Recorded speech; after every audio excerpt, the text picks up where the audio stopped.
Kita pengen sembuh tapi tolongin kita dong, kita ini orang sakit, tolong. Di saat ada satu pressure dan kurangnya kasih sayang dari keluarga, dari orang sekitar. Polda Metro Jaya tetap berkomitmen, zero narkoba. Siapapun, kami tidak segan-segan untuk menindak.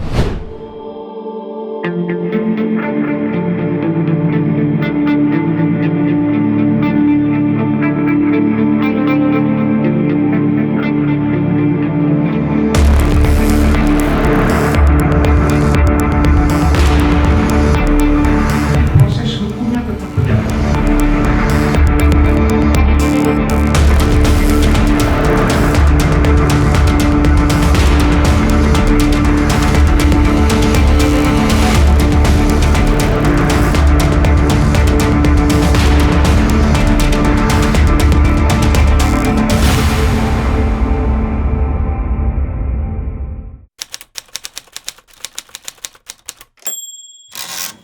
Mas, ini yang keempat, ya.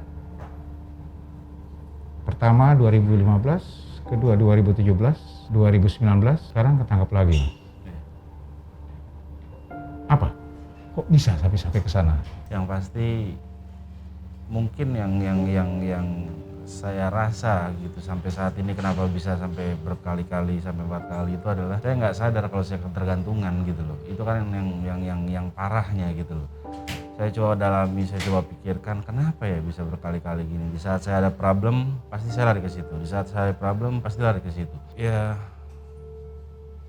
mungkin satu pola pikir yang naif banget gitu loh. Tapi itu saya lakukan sehingga akhirnya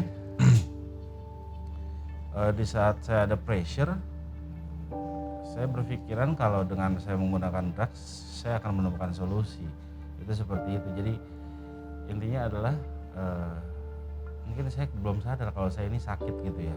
Itu mungkin bahasa dari yang saya tangkap dari cara penyembuhan, dan intinya sih saya ingin sembuh. Jadi di saat saya ada goncangan sebesar apapun, saya bisa tetap tegar gitu. Nggak pernah direhabilitasi? Saya belum pernah direhabilitasi sih. Nggak ada keinginan sama sekali untuk keluarga untuk mau coba akui dalam keluarga lah. Biasanya kan kita ada beberapa orang yang sudah ketergantungan, kemudian dari pihak keluarga yang nggak terlalu peduli, artinya dia mengakui kepada keluarganya untuk minta bantuan keluarganya sendiri, atau memang sesuai prosedur hukum. Bisa juga datang ke kepolisian untuk saya mau dong direhabilitasi, saya udah ketergantungan nih. Apapun sedikit saja saya goyang sesuai pengakuan, ya. Apapun goyang saya dikit, ada masalah saya sedikit saya goyang, pasti saya akan larinya ke sana. Kenapa nggak akan coba mengarah pada rehabilitasi itu? Ya itu dia. Baik lagi di saat saya di luar, saya merasa saya fine, saya baik-baik saja gitu loh. Tapi setelah terjadinya masalah yang bertubi-tubi, semakin besar masalah, dan dari kesimpulan saya semenjak saya awal ketangkap sampai sekarang, ini nggak benar nih. Ini satu pola pikir yang nggak benar nih. Jadi di saat saya under pressure yang begitu besar, saya pasti lari ke drugs. Itu seperti itu. Yang seperti Bapak bilang, itu mungkin kalau di luar saya merasa fine-fine aja gitu loh. Jadi di saat saya ketemu dengan barang itu saya merasa ya I'm okay gitu. Saya hidup tidak punya masalah. Tapi ternyata kebalikannya justru adalah itu awal dari banyaknya masalah yang akan terjadi. Itu seperti itu Pak. Jadi saya bersyukur dengan prosedur kepolisian juga membolehkan untuk saya di asesmen yang nanti yang dari pihak yang terkait juga menentukan apa saya boleh direhabilitasi atau tidak. Dan saya saat ini ingin sembuh sesembuh-sembuhnya. Saya ingin menjalankan program pemerintah juga.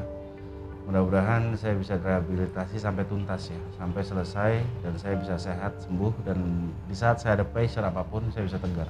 Ya iya memang, karena sekarang anggapan masyarakat kan gini Mas, ketiga kali mungkin masih ada lah ini, yang keempat kali dianggap ini sudah betul-betul sudah satu dosa, bahkan ada satu kutip, mohon maaf, ada yang bilang sudah penjahat kalau seperti ini, sudah 4 kali. Nah itu kan tanggapan masyarakat. Ya. Kembali lagi Anda sebagai public figure, ya, karena memang fenomena sekarang ini saya tidak bilang banyak, oknum public figure yang masih menggunakan narkoba, masih ada beberapa, karena saya kebetulan juga adalah juru bicara, sering saya menyampaikan banyak pengungkapan public figure yang pelariannya ke narkoba dengan alasan satu, untuk biar dia lebih semangat dalam dia shooting katanya, atau untuk kesenangan kesenangan sesama mereka semua di dalam pergaulan mereka. Apakah itu juga sama dengan Anda? Mungkin stigma masyarakat atau enggak persepsi masyarakat di luar bolehlah apapun juga gitu loh. Tapi kita ini kan orang adiksi, kita edik gitu loh. Jadi bahkan berkali-kali, bahkan ada yang puluhan kali mungkin dia masuk rehabilitasi gitu. Jadi kalau dibilang saya ini pendosa atau apapun ya itu kan kesalahan yang saya lakukan kepada diri saya sendiri, itu seperti itu, dan resikonya juga hanya untuk diri saya sendiri dan memang efeknya ke orang banyak, itu betul. Tapi kan di saat saya berbicara dengan orang yang sama seperti saya, kita akan sama-sama mengerti. Kita pengen sembuh tapi tolongin kita dong, kita ini orang sakit, tolong gitu. Jadi mungkin stigma masyarakat ini yang harus diluruskan gitu loh. Tidak mudah seperti saya ini, di saat ada satu pressure dan kurangnya kasih sayang dari keluarga, dari orang sekitar, dan perhatian dari orang-orang sekitar, itu kita bisa tegar itu sulit gitu loh. Makanya kita butuh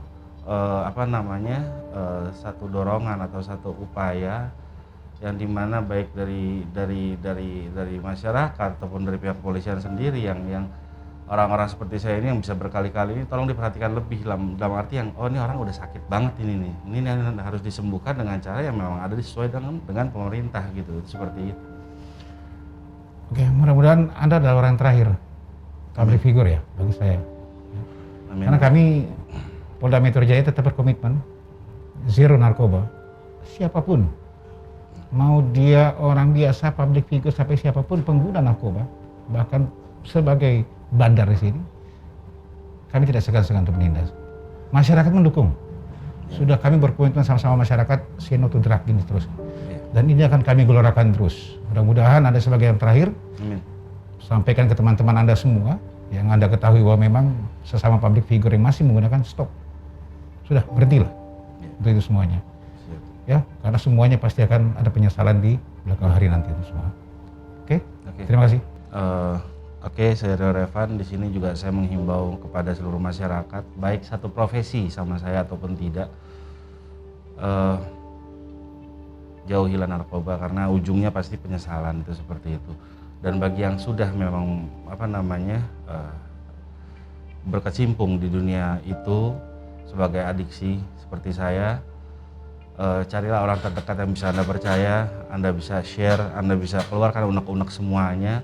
Karena memang agak-agak sulit Pak, kalau untuk kayak kita ini, kita untuk cari orang kita percaya untuk keluarin semua itu, kita agak-agak saya juga nggak tahu terjadi pola pikir seperti itu di para adiksi seperti kami gitu loh. Tapi intinya adalah lebih baik berhenti dari sekarang juga, sehingga tidak menimbulkan masalah-masalah yang baru nanti akan terjadi lagi. Terima kasih.